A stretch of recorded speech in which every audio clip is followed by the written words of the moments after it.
민중의 소리 이완배 기자 만나겠습니다. 이완배 기자님. 네, 안녕하십니까? 예. 예스24를 봤는데 한국 재벌 흑역사 상권 하권.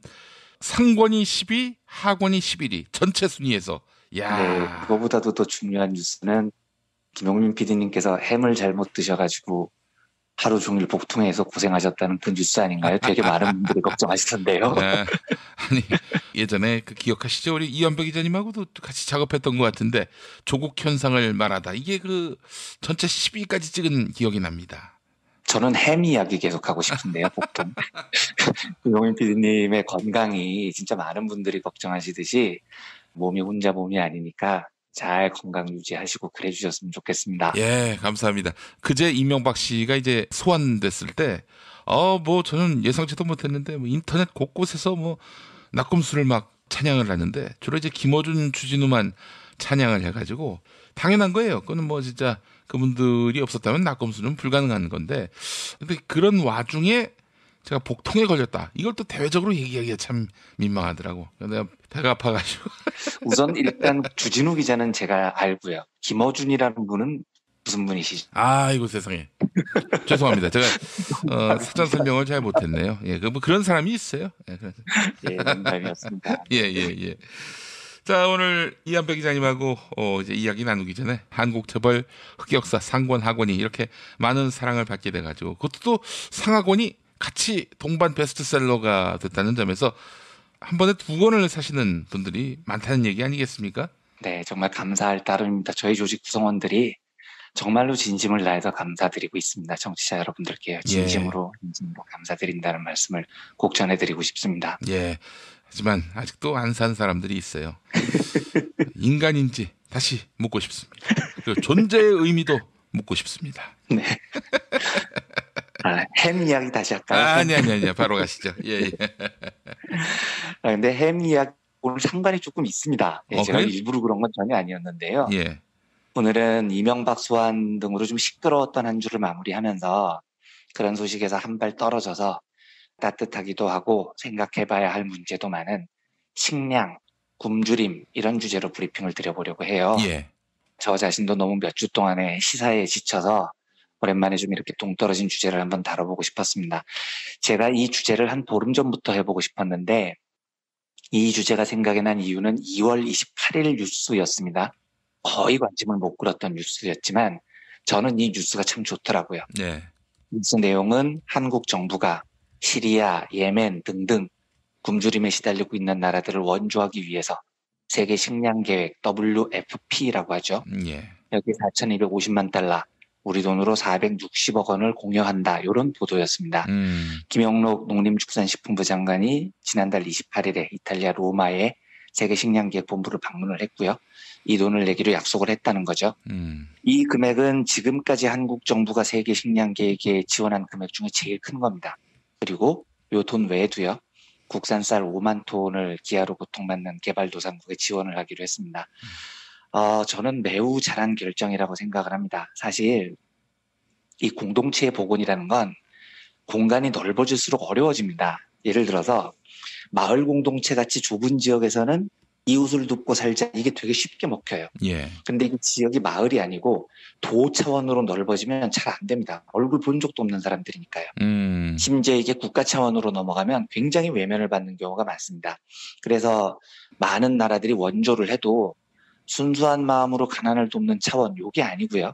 그 나라가 가지고 있는 자원을 노린다거나 정치적인 이익을 노린다거나 국가적인 위상을 높인다거나 하는 국가적인 목적을 가지고 일을 하는 경우가 많아요. 예.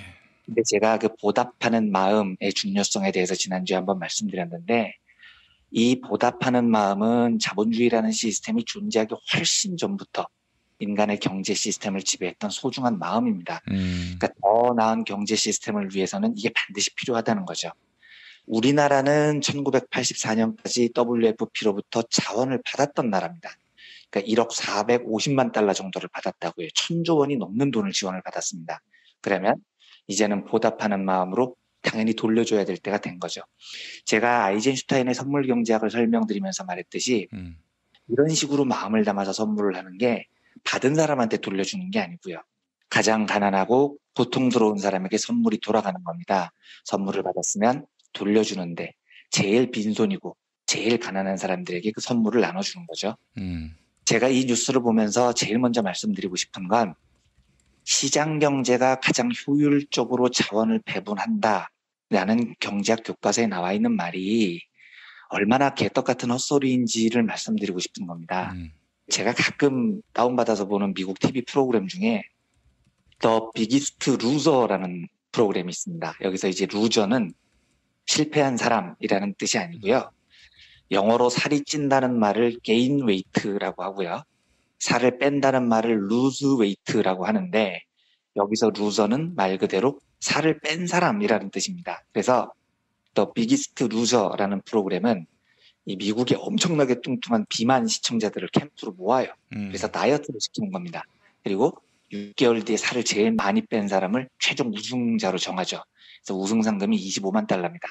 이게 미국에서 엄청 인기가 있는 프로그램입니다. 저는 시즌 13인가까지 다 봤는데 이걸 제가 왜 보냐면 운동할 때 이걸 보면 되게 자극이 돼요. 아, 나도 저렇게 열심히 운동해야지라는 생각이 듭니다. 근데 이 프로그램을 보면 출연자들 몸무게가 웬만하면 다 200kg를 넘어가요. 그래서 많은 분들이 이제 애정을 가지고 김용민 PD님을 뭐 목사 아들 돼지 엄마 이렇게 부르는데 저는 이런 프로그램을 즐겨봐서 그런지 김용민 PD님이 뚱뚱하다고 생각을 해본 적이 별로 없습니다. 진짜 여기에 나오는 사람들을 보면 클래스가 달라요. 덩치가 어마무시합니다. 우리나라에도 케이블에서 이런 비슷한 프로그램을 했는데 그다지 성공을 못했죠. 그런데 미국에서는 이런 프로그램이 굉장히 인기를 끕니다. 이게 이유가 있습니다. 미국은 세계에서 비만 환자가 제일 많은 나라예요. 인구의 30.6%, 3명 중 1명이 비만 혹은 과체중에 시달리고 있습니다.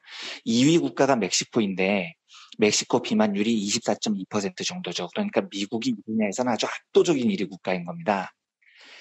또 이제 텔레비전 예를 하나만 더 들어보겠습니다. 이건 제가 아주 오래전에 MBC에서 했던 박명수의 언더커버 보스 뭐 이런 프로그램에서 본 이야기인데요. 미국의 어떤 편의점에서는 도넛을 파는데 24시간이 지난 도넛을 전부 버리더라고요. 그러니까 유통기한이 지난 것도 아니에요. 사실 2, 3일 정도는 버틴 겁니다. 그 도넛에 설탕이 엄청 들어가 있기 때문에 이틀 지나도 얼마든지 먹을 수 있습니다. 그런데 이 편의점의 취지는 고객들에게 가장 신선한 도넛을 주자라는 거랍니다. 그래서 24시간이 지나면 도넛을 다 버려버린대요. 그러면 이제 정반대 이야기를 한번 해보겠습니다. 매우 놀라운 사실인데요. 지금 세계에는 8억 5천만 명이 영양실조에 걸려 있습니다. 8억 5천만 명입니다. 10살이 채 안 된 어린이로 한정을 하면요. 10살 미만 어린이가 5초에 한 명씩 굶어 죽습니다. 지금 이제 방송을 하면서 한 7, 8분 지났죠. 한 10분 지났다고 치면요. 이 10분 동안 120명의 어린이가 굶어 죽은 겁니다. 지금 이제 째깍 하면 한 명이 또 굶어 죽었습니다. 그런데 사람이 굶어 죽는다는 거는요. 죽는 방식 중에 그야말로 가장 고통스러운 방식입니다. 그걸 지금도 이 세상 어디엔가에 10살이 안 된 아이들이 그렇게 굶어서 죽는다고 생각을 해보십시오. 끔찍한 겁니다. 예. 실제로 매년 5,700만 명이 가난 때문에 목숨을 잃습니다. 근데 이 숫자가 실감이 나십니까? 5,700만 명이면요. 우리나라 인구보다도 많은 숫자입니다. 이 엄청난 사람들이 1년에 굶주려서 죽고 있다는 겁니다. 근데 제가 무슨 이야기를 드리려고 하냐면요. 자본주의 경제학은 시장이 모든 것을 해결해 준다고 가르칩니다. 보이지 않는 손, 가격을 믿으면 자원이 알아서 제일 효율적인 방식으로 분배가 된다고 하죠. 예. 맞냐는 겁니다, 이게요. 이게 지금 가장 효율적인 방식의 자원의 분배라는 거냐고요. 아니, 자본주의가 원래 그런 거야. 잘 사는 사람은 능력 있으면 잘 사는 거고 못 사는 사람은 무능력하니까 못 사는 거지. 그게 자본주의인데 뭐가 문제야? 이렇게 생각하실 수도 있죠. 그런데 제가 드리는 이야기는 그런 차원의 이야기가 아닙니다. 능력 있는 사람은 부자가 되고 가난한 사람은 굶어 죽고 그게 자본주의가 말하는 효율이라고 치자고요. 저는 동의하지 않지만 예. 일단 그렇다고 가정해 보겠습니다. 하지만 제가 조금 전에 이야기 드린 사례를 효율적이라고 부를 수 있냐는 거죠. 지구 한쪽 편에서는 살을 빼야 된다고 난리인데 한쪽에서는 어린이들이 5초에 한 명씩 굶어 죽는 현상을 어떻게 효율이라고 부를 수 있냐는 겁니다. 지금 상황으로는요. 미국은 음식을 버려야 되는 나라입니다. 사람들이 너무 많이 먹어서 돈이 들어가요. 이 나라는 비만을 치료하느라고 매년 한 명당 1,400달러, 150만 원이 들어갑니다. 비만 치료비만 평균 150만 원이에요, 한 명당. 그런데 세계에는요, 1년에 그 150만 원도 못 버는 인구가 20억 명이 넘습니다. 그러면 시장 경제가 자원을 효율적으로 배분한다라고 부르려면 미국 사람들은 음식을 좀 덜 먹고 아프리카 사람들은 더 먹으면 이게 효율적인 거죠. 왜냐하면 미국 사람들은 그러면 건강해져서 좋고 아프리카 어린이들은 굶어 죽지 않아서 좋습니다. 이렇게 돼야 모두가 좋아지는 윈윈이 되는 효율이라는 걸 이야기할 수가 있는 겁니다. 아프리카에서는 24시간 지난 도넛이 아니고요. 24일이 지난 도넛조차도 구경할 수가 없어서 사람들이 굶어 죽습니다. 그러면 미국이 버리는 그 도넛을 어차피 버리는 거잖아요. 아프리카 아이들에게 전해주는 게 효율인 거죠. 시장이 그 기능을 해야 비로소 시장 경제는 자원을 효율적으로 배분하는구나 라고 말할 수 있는 겁니다. 예. 실제로 시장은 어떻게 기능을 하냐면요. 정반대로 기능을 합니다. 미국이건 아프리카 나라건 모두 시장 경제에 충실하게 자기의 이익을 극대화하려고 해요. 그러다 보니 미국의 편의점은 도넛을 아프리카에 안 보냅니다. 아프리카까지 보내려면 도넛 포장하고 비행기에 실어 보내야 되니까요. 그렇게 돈 들이느니 차라리 버리는 게 훨씬 이익인 겁니다.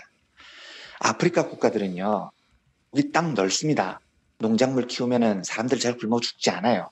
그런데 돈을 벌어야 한다는 명목으로 그 땅에 바이오 연료 작물인 옥수수를 키우거나요. 수출을 할 황금성 작물을 키워서 그 곡물들을 팝니다. 그러니까 그 나라 민중들은 10세 미만의 어린이들이 5초에 한 명씩 굶어 죽는데도 밭에서 난 논에서 난 이 작물들을 전부 외국에 팔아버리죠. 자, 각자 시장 경제의 원리에 따라서 충실히 활동을 했는데 결과가 어떻게 됐습니까? 한쪽은 비만으로 병들고 한쪽은 굶주려서 목숨을 잃는 황당한 사태가 벌어지는 겁니다. 예.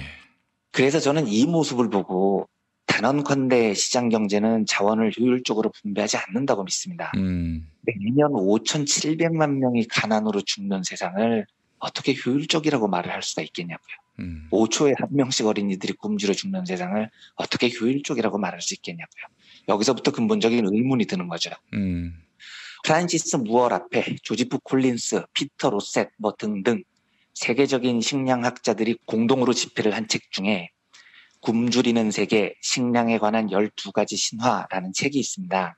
이 책에서는요, 자유무역, 세계화 이런 것들이 얼마나 사람들을 굶주리게 하는가를 굉장히 자세히 설파를 합니다. 이 책이 이제 그 식량과 굶주림에 대한 12가지 잘못된 상식을 하나하나 논박을 하는 책인데, 예. 그 첫 번째 챕터가 사람들이 굶주리는 이유는 식량이 충분치 않아서라는 게 오해라는 겁니다. 이건 뻥이라는 거죠. 그러니까 지금 지구가요, 정확하게 계산을 해보면 한 130억 명이 먹을 만한 식량을 생산할 능력이 있대요. 그러니까 지구라는 별은 식량이 부족한 별이 아니라는 거죠. 지구의 인구는 70억 명밖에 안 되잖아요. 그런데 130억 명이 먹고 살 만한 식량 생산 능력을 갖춘 별에서 왜 매년 5,700만 명이 굶어 죽는 사태가 벌어지느냐는 거죠. 식량이 부족한 게 아니고요. 식량 가격이 인위적으로 높게 형성이 돼서 자유주의 시장 경제의 원리에 의한 거죠. 그래서 굶어 죽는 사람들이 그걸 살 돈이 없는 게 문제라는 겁니다. 시장을 의지하는 시스템이 사람을 떼죽음으로 지금 몰고 있다는 겁니다. 예. 제가 이 책에서 굉장히 인상 깊게 봤던 대목은 이거였습니다. 누군가가 가난하면 부자인 우리는 이익을 본다. 이것도 오해라는 거예요. 그러니까 뭐 인도주의적인 관점 다 때려치우고요. 네. 냉정하게 나만 생각해보자. 야, 아프리카, 동남아시아 국가들이 가난해서 굶주리면 돈 좀 있는 우리는 그래도 이익을 보는 면이 있잖아. 왜냐하면 걔들로부터 식량을 싼 값에 착취해 올 수도 있고, 가난한 나라 노동자들이 싼 가격에 일하면 우리가 저임금으로 착취할 수 있으니까 유리하잖아. 이런 시각이 있는데 이 책에서는 이런 시각 역시 개떡 같은 헛소리다 이렇게 주장을 합니다. 이게 우리가 자유무역을 대하는 근본적인 오류 같은 겁니다. 우리가요, 좀 잘 사는 나라니까요, 고부가가치 산업을 영위하고요, 농업이나 어업이나 이런 산업은 가난한 나라한테 맡기면 저임금으로 가난한 나라를 착취할 수 있으니까 인도적으로야 좀 슬프지만 우리 같은 선진국에게는 이익이 아니냐 이렇게 주장을 하는 사람들이 있어요. 예. 잘 들여다보면 우리나라 공장들이 저임금 노동자들을 찾아서 어떻게 하고 있죠? 베트남이나 중국 이런 곳으로 가서 싼 임금으로 물건을 만들기 위해서 공장을 그곳에 짓습니다. 그렇게 해서 자본가들이 돈을 벌죠. 그런데 이게 우리나라의 이익인 건가요? 아닙니다. 누구한테 이익인 거냐는 거죠. 우리나라 자본가들에게 이익인 겁니다. 그렇게 노동력, 임금 싼 곳을 찾아다니면 자본가들이야 돈 많이 벌겠죠. 하지만 그게 대한민국 시민의 삶을 높이는데 기여를 합니까? 이명박근혜 9년 동안 신자유주의 열심히 따라해 봤잖아요. 그래서 글로벌 기업도 여러 키워봤잖아요. 그런데 왜 우리의 삶은 이렇게 개떡 같냐는 거죠. 그래서 이 책에는 이렇게 말하는 겁니다. 부자인 나라는요, 가난한 국가에서 만드는 값싼 물건을 살 수 있는 만큼 반드시 다른 방식으로 대가를 치르게 됩니다. 그래서 제3세기의 가난은 제1세기 국가의 일자리와 노동 조건을 어지럽힌다는 겁니다. 이런 거죠. 우와, 저 나라 임금 싸다. 베트남으로 몰려가자. 이러면 자본은 돈을 벌겠지만 자국의 노동자들은 일자리가 없어져요. 그러니까 자유무역과 제3세계 착취를 이익을 취하는 건 자본뿐이고요. 그 나라 노동자들은 오히려 삶이 더 퍽퍽해진다는 겁니다. 그래서 이 굶주리는 세계의 저자들은 세계 모든 나라의 노동자들이 경제적인 어려움에서 벗어나야만 선진국의 노동자들도 보호를 받을 수 있다고 주장을 해요. 예. 그러니까 한국의 자본이 착취하기도 쉬운 베트남이나 중국으로 달려가는 게 아니고요. 베트남, 중국 노동자들에게도 정당한 대가를 치러야 할 때 자국의 일자리가 오히려 보호가 되는 겁니다. 그래서 저자들은 이때 반드시 필요한 것이 노동자들의 국제적인 연대다 이렇게 말을 합니다. 지금 뭐 한미 FTA 폐기나 재협상 제가 다음 주에 다시 한번 자세히 말씀을 드리겠습니다만 이 문제에 대해서 한국의 자본이나 미국의 자본이 길길이 뛰는 이유가 이거죠. 자유무역은 양국의 자본을 위한 제도이기 때문입니다. 그러니까 제가 무역을 하지 말자는 이야기가 아니에요. 또 트럼프처럼 우리도 또라이같이 보호무역을 하자는 것도 절대 아닙니다. 이 책의 저자들이 말하는 국제적인 연대는요. 세계적으로 부가 늘어나는데 이게 자본의 비대화에만 기여를 하고 있다는 거예요. 그 구조를 깨야 된다는 겁니다. 즉 우리나라의 노동자들이 소중한 만큼 다른 나라의 민중들의 삶도 소중한 겁니다. 그래서 그들이 제대로 대접을 받아야 우리나라 민중들에게도 제대로 된 일자리가 돌아온다는 주장이죠. 자유무역을 넘어서는 호혜와 평등을 바탕으로 한 공정무역이 형성이 돼야 한다는 겁니다. 저는 우리가 이번에 한 원조가요. 이게 국가 차원으로 넘어가면 이런 말이 많이 나와요. 야, 우리도 먹고 살기 힘든데 뭐 쓸데없는데 돈을 쓰고 있어. 이런 말씀을 하시는 분들이 있어요. 그런데 그런 의식으로 이어지지 않기를 간곡히 바랍니다. 사람의 삶이라는 건 우리가 늘 배웠듯이 내가 남을 이겨야 내가 잘 살고 이런 게 아니에요. 가난한 나라 사람들을 희생하면서 우리가 더 잘 살게 되는 것도 아닙니다. 저는 대한민국이 강대국으로부터 착취당하는 나라가 아니기를 간곡히 소망하지만 반대로 우리도 가난한 나라를 착취하는 나라여서는 안 된다는 강력한 소망도 마찬가지로 갖고 있습니다. 이번에 역대 최대 규모의 원조를 한 건 물론 원조 자체가 빈곤국의 경제 구조를 바꾸는 일이 아니기 때문에 효과에 대해서는 경제학적으로 굉장히 다양한 논쟁들이 있습니다. 하지만 근본적인 마음이요. 우리가 받았으니 이제는 빈곤을 향해서 우리가 선물을 할 차례이고 그들이 사람답게 사는 게 전 세계적인 분배 구조를 제대로 바꾸는 길이고 자유무역과 시장경제가 왜곡해놓은 비효율적인 자원 배분을 바로잡는 길이다. 이런 걸 우리가 서로 합의했으면 좋겠는 겁니다. 경제 뉴스로는 사람들이 중요하게 안 받아들였을지 모르겠지만 저는 이 뉴스가 국제사회에서 또 이제 가장 우리의 역할이 커지면서 가장 빈손으로 있는 민중들에게 우리의 선물을 전할 수 있는 위치라는 사실을 새삼 자각을 하게 되면서 저 선물이 진심을 담은 선물이기를 간절히 바라는 소망으로 이제 주말을 앞두고 이 따뜻한 뉴스를 먼저 전해드렸습니다. 예, 참 해야 할 일이 많습니다. 저는 뭐 식량은 우리가 먹다 못해 남긴 것들이 지금 식량난을 겪고 있는 이들에게는 귀한 양식이다. 자원 재분배가 제대로 이루어지지 않고 있다라는 점에 그렇습니다. 네. 적극 공감을 합니다. 이걸 어떻게 좀 효율적으로 분배할 방법은 없는지 뭐 그런 생각도 들고 말이죠. 예. 정말 많은 고민이 필요합니다. 경제학적으로요. 예. 기후의 영향도 크지 않겠어요? 근데 이 책에 보면 예. 12가지 오해 중에 기후에 대한 문제도 나와요. 예. 기후변화나 이런 것이 식량을 모자라게 만든다라는 것도 오해라고 주장을 합니다. 그러니까 사실은 우리가 많은 사람들이 굶주리는 것에 대해서 이런저런 이유를 대는 많은 상식들이 이 책을 보면은 격파가 되고요. 제일 중요한 건 가난한 국가의 민중들을 선진국들이 수탈하지 않는 것, 그리고 그 나라의 민중들이 자기 스스로 자발적인 산업을 구성을 해서 먹고 살 수 있는 소비자가 되는 것이 제일 중요하다고 보는 관점인데요. 실제로는 기후 등 여러 가지 이유가 사실은 있을 수 있겠지만 제일 중요한 건 국제적인 착취의 문제다라는 주장에 저는 동의를 하는 편이에요. 예. 이거 참, 무슨 국제경찰 혹은 뭐 지구정부 이런 게 있어가지고 공공의 통제가 있었으면 좋겠는데, 근데 또 그런 게 있으면은 착취가 더 심해질 수도 있겠다는 생각이 들어요. 그것도 또 쉽지 않은 문제이긴 합니다. 예. 지구촌 공동체라는 말이 참 무색합니다. 예. 자, 이완배 기자님 한 주 동안 고생하셨고, 다음 주에 우리가 전체 1위 이거 한번 찍으면서 새로운 어떤 바람을 또 한번 경험해 봤으면 좋겠습니다. 네, 고개 숙여서 청취자 여러분들께 감사 말씀드립니다. 예, 한국 재벌 흑역사 상학원을 낸 이완배 기자였습니다. 수고하셨습니다. 네, 감사합니다.